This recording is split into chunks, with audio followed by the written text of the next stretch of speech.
और चलिए बात ज़ेलेंस्की की तरफ से दिए गए बहुत बड़े सरप्राइज की करते हैं। पुतिन के कादिरफ के मुकाबले में ज़ेलेंस्की ने यूक्रेन का कादिरफ उतार दिया है।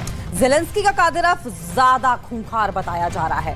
ज़ेलेंस्की ने एक वीडियो जारी किया है और इस वीडियो में यूक्रेन का कादिरफ दिखाई दे रहा है और उसने पुतिन को मारने की कसम खा ली है।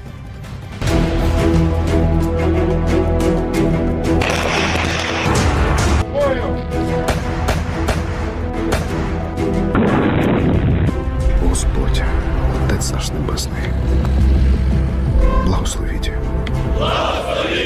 ज़ेलेंस्की ने नया वीडियो बनाया है। ज़ेलेंस्की के वीडियो में बहुत जोश है। ज़ेलेंस्की ने नए वीडियो में रूस को खत्म करने की कसम खाई है। इस 1 मिनट के वीडियो में ज़ेलेंस्की ने अमेरिका से मिली M777 तोप से लेकर हिमार्स के रॉकेट हमले दिखाए।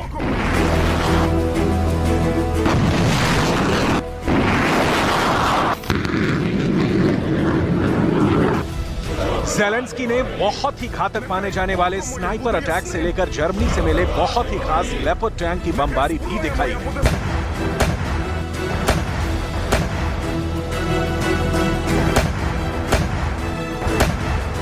लेकिन इस वीडियो में ये कमांडर ज़ेलेंस्की का कादिरफ कहा जा रहा है। क्या ये वाकई में ज़ेलेंस्की का कादिरफ है? इस कमांडर का नाम क्या है? इसकी पहचान क्या है? ज़ेलेंस्की का ये कमांडर हथियारों की ताकत दिखाकर यूक्रेन के नौजवानों को बता रहा है कि देश की फौज को उनकी जरूरत क्यों है। ज़ेलेंस्की का ये कमांडर कैसे जोश दिला रहा है, बहुत गौर से देखिए। Рідна земля мати, Господь, Отець наш Небесний, благословіть. Благословіть! Я йду знищувати! Ворогів землі рідної! Вбити своїх братів! Зґвалтівників моїх посестер! इन बातों से ज्यादा इसमें ज़ेलेंस्की के कमांडर पर पूरी दुनिया की नजरें टिक गई हैं। सब पूछने लगे हैं कि क्या ये वाकई ज़ेलेंस्की का कादिरफ है? ठीक वैसी शक्ल सूरत, ठीक वैसी ही आवाज और वैसा ही जोश भरने वाला अंदाज। सवाल है, क्या ज़ेलेंस्की को अपना कादिरफ मिल गया है, जो पुतिन के कादिरफ जितना ही खतरनाक है, जो पुतिन के कादिरफ जितना ही खूंखार है, जो दुश्मन को गोली से ज्यादा अपने खौफ से मार डालेगा?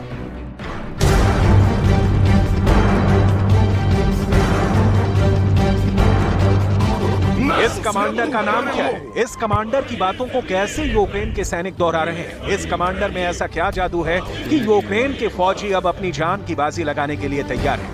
ये वो सवाल हैं जो इस कमांडर की तुलना पुतिन के कादिरफ से कर रहे हैं। एक तरफ पुतिन का कादिरफ और दूसरी तरफ ज़ेलेंस्की का कादिरफ। युद्ध में एक छोटी फौज भी बड़ी फौज को हरा सकती है, बस फर्क सिर्फ कमांडर का होता है। ज़ेलेंस्की अब अपनी फौज में इसी कमी को पूरा करना चाहते हैं, इसलिए वो ले आए हैं अपना कादिरफ।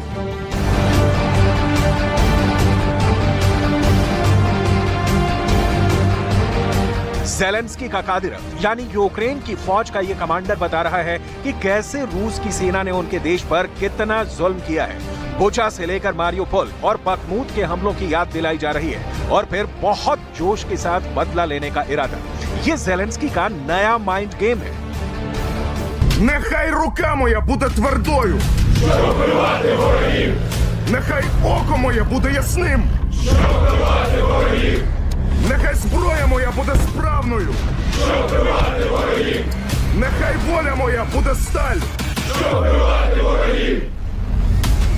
Україно, рідна земля мати, Господь, Отець наш Небесний, благословіть наш рішучий наступ, нашу священну помсту, нашу святу перемогу।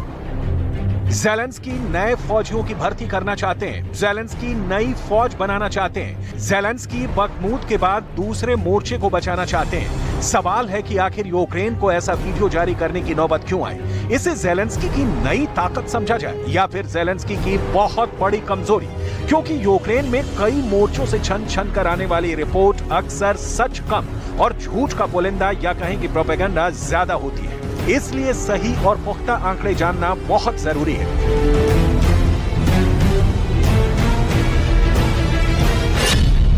सिर्फ बखमूत के फ्रंट से रिपोर्ट है कि यूक्रेन की हर कंपनी के 80% सैनिक मारे जा चुके हैं। नुकसान रूस को भी हुआ है, लेकिन 80% का मतलब है कि बखमूत में तो ज़ेलेंस्की की फौज करीब करीब खत्म ही हो चुकी है। युद्ध से पहले यूक्रेन के पास 5 लाख की फौज थी, जिसमें 2.5 लाख रिजर्व के सैनिक थे। अब अमेरिका से लेकर कई पश्चिमी देशों की एजेंसियों की रिपोर्ट है कि यूक्रेन के 1 से 1.5 लाख सैनिक इस युद्ध में मारे जा चुके हैं। यूक्रेन ने कभी अपने मारे गए सैनिकों के आंकड़े जारी नहीं किए, लेकिन अब ये वीडियो बता रहा है कि ज़ेलेंस्की बहुत दबाव में है। ज़ेलेंस्की अब अपने कादिरव को मैदान में उतार चुके हैं। ज़ेलेंस्की को एक कादिरव जैसे कमांडर की बहुत ज्यादा जरूरत थी और बखमूत के नुकसान के बाद उन्होंने बहुत बड़ा फैसला किया है। ऐसा इसलिए करना पड़ा क्योंकि यूक्रेन की फौज की तादाद घटती जा रही है। पुतिन की सेना ने उन्हें चुन चुन कर मारा है। Отдельная и очень значимая задача – надежное прикрытие рубежей в непосредственной близости от зоны боевых действий. При этом нужно обеспечить быстрое прохождение как военных, так и гражданских транспортных средств и грузов, в том числе продовольствия, гуманитарной помощи, строительных материалов, которые поступают в новые субъекты Федерации, в Донецкую и Луганскую народные республики, Запорожскую и Херсонскую области. Здесь необходимо यूक्रेन की फौज जमीन पर रूस का मुकाबला नहीं कर पा रही। यही वजह है कि अब यूक्रेन का पूरा फोकस एयरफोर्स और हवाई हथियारों पर है और इनमें सबसे नया नाम है स्टॉर्म शैडो क्रूज मिसाइल का। यह मिसाइल फाइटर जेट से फायर की जाती है। ब्रिटेन से मिले इस मिसाइल को लेकर ज़ेलेंस्की का जोश बहुत हाई है और अब उन्हें यकीन है कि इस मिसाइल से वो रूस को रोकने में कामयाब होंगे। लेकिन इस मिसाइल की रिपोर्ट क्या कहती है, इस पर पुतिन की खास नजर है। रूस ने दावा किया है कि उसने यूक्रेन की तरफ से दागी गई 2 स्टॉर्म शैडो क्रूज मिसाइल को मार गिराया है। इसके अलावा हिमार्स से दागे गए रॉकेट और एंटी रेडार मिसाइल हाम को भी आसमान में खत्म कर दिया है। पुतिन की फोर्स ने यूक्रेन के 12 ड्रोन भी मार गिराए हैं। अगर ऐसा हुआ है तो ये ज़ेलेंस्की के लिए बड़ा झटका है। На Солидарском тактическом направлении противник вчера провел наступательные действия на всей линии боевого соприкосновения сторон протяженностью более 95 километров. Подразделениями вооруженных сил Украины было предпринято 26 атак, в которых были задействованы более 1000 военнослужащих. स्टॉर्म शैडो मिसाइल बेहद शक्तिशाली मिसाइल है। इसका निशाना बेहद ही सटीक होता है और यही कारण है कि नेटो के सभी देश इस मिसाइल को अपने फाइटर जेट में लगाते हैं, जिससे कि वो दुश्मन को सटीक हमला कर सकें और तबाह कर सकें। स्टॉर्म शैडो मिसाइल नेटो का बहुत ही खास हथियार मानी जाती है, जो यूरो फाइटर टाइफून से लेकर राफेल और ग्रिपेन से लेकर टॉर्नेडो और मिराज फाइटर से भी लॉन्च की जा सकती है। इस मिसाइल के मिलने का मतलब है कि जो हथियार अमेरिका ने भी ज़ेलेंस्की को नहीं दिया, उससे ज्यादा रेंज की मिसाइल तो ब्रिटेन ने ज़ेलेंस्की को थमा दी है। स्टॉर्म शैडो का जो वर्जन ज़ेलेंस्की को मिला है, उसकी रेंज 250 किलोमीटर है। यूक्रेन के पास इतनी लंबी रेंज की कोई मिसाइल नहीं है। ज़ेलेंस्की ने इससे रूस की सेना के ठिकानों पर तबाही मचाना भी शुरू कर दिया है। लुहांस्क में इसी मिसाइल से यूक्रेन ने हमला किया और ये मिसाइल एक अपार्टमेंट पर जाकर गिरी। मलबे के बीच में से ये टुकड़ा मिला जिस पर लिखा है ये पार्ट सिर्फ स्टॉर्म शैडो में इस्तेमाल करने के लिए है।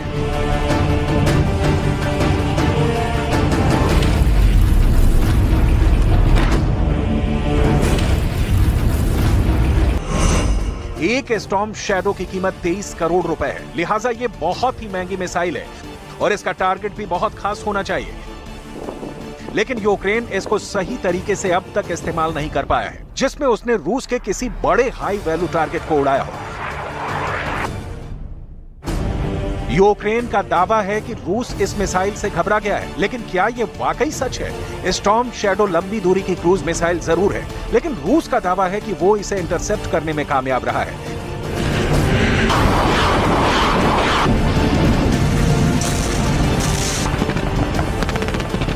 यानी उसे इसे आसमान में ही ट्रैक करके मार गिराने में कोई दिक्कत नहीं आ रही। स्टॉर्म शैडो कैसे काम करती है, बहुत गौर से देखिएगा।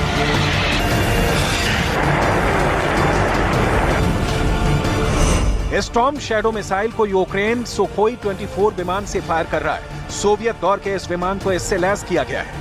यह फाइटर जेट टारगेट से 250 किलोमीटर दूर इस मिसाइल को लॉन्च करता है उसके बाद ये मिसाइल अपने पहले से तय फ्लाइट पाथ पर उड़ते हुए टारगेट के करीब पहुंचती है और हमले से ऐन पहले स्टॉर्म शैडो एक ऊंचाई तक जाती है और फिर डाइव करके अपने टारगेट पर हिट करती है।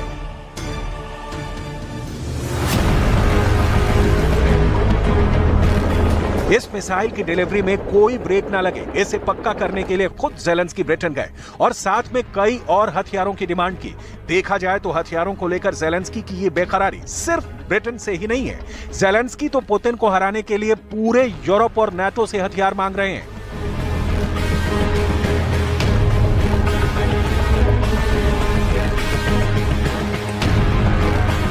इसीलिए ज़ेलेंस्की ने यूरोप के 4 देशों का एक्सप्रेस दौरा किया। ज़ेलेंस्की सबसे पहले इटली गए, इसके बाद ज़ेलेंस्की फ्रांस भी गए और जर्मनी भी गए। फिर ज़ेलेंस्की ने ब्रिटेन के भी दौरे का फैसला किया।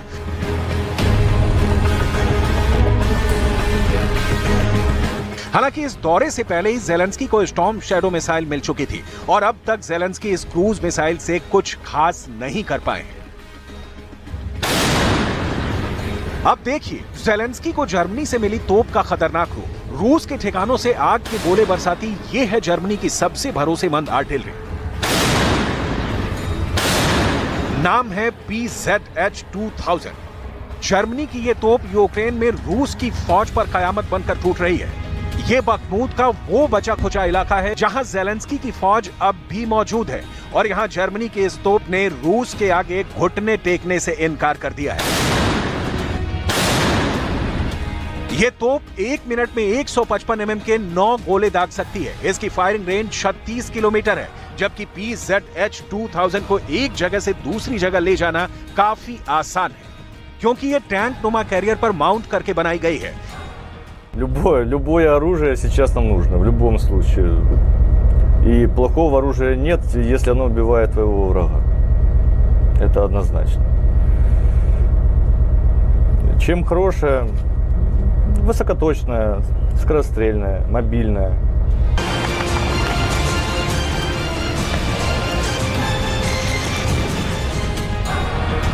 ये वो सिस्टम हैं जिनकी जरूरत यूक्रेन को इस वक्त बहुत ज्यादा है। यही देखकर नाटो और अमेरिका यूक्रेन को लगातार आधुनिक हथियार भेज रहे हैं। ये ऐसे हथियार हैं जो अफगानिस्तान में इस्तेमाल किए जा चुके हैं। अभी इससे यूरोप के कई देशों के अलावा कतर की सेनाएं भी लैस हैं। День є санкції проти юридичних та фізичних осіб, більшість з них російські, які працюють на терор.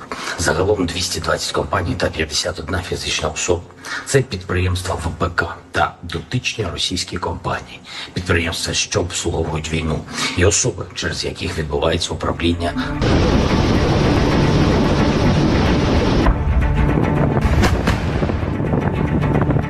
इस वक्त यूक्रेन का युद्ध बहुत ही खतरनाक दौर में पहुंच चुका है। युद्ध को 1.5 साल होने जा रहे हैं, लेकिन ये हमले रुकेंगे ऐसा बिल्कुल भी नजर नहीं आ रहा। दोनों तरफ हजारों या कहें कि लाखों सैनिकों की जान जा चुकी है। दुश्मन को ज्यादा से ज्यादा नुकसान पहुंचाने का दावा दोनों तरफ से किया जा रहा है।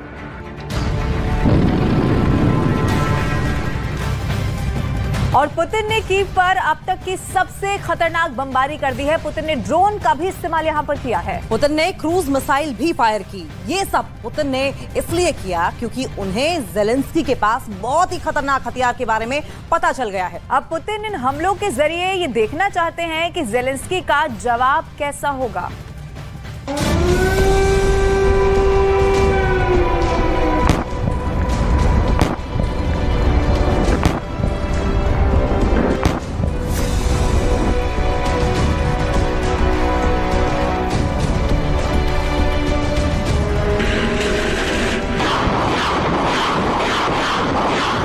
जो लोग महायुद्ध में रूस की हार की भविष्यवाणी कर रहे हैं, उन्हें कीव पर अटैक की नई तस्वीर जरूर देखनी चाहिए।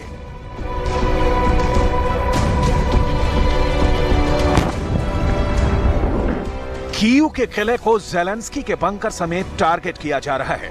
कीव को कब्रिस्तान में बदलने के लिए रातों दिन हमले हो रहे हैं।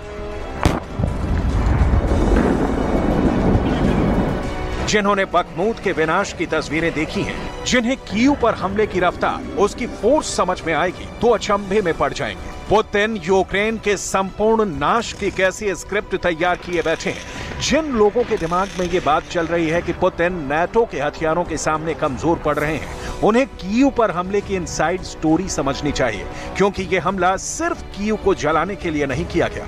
यह हमला ज़ेलेंस्की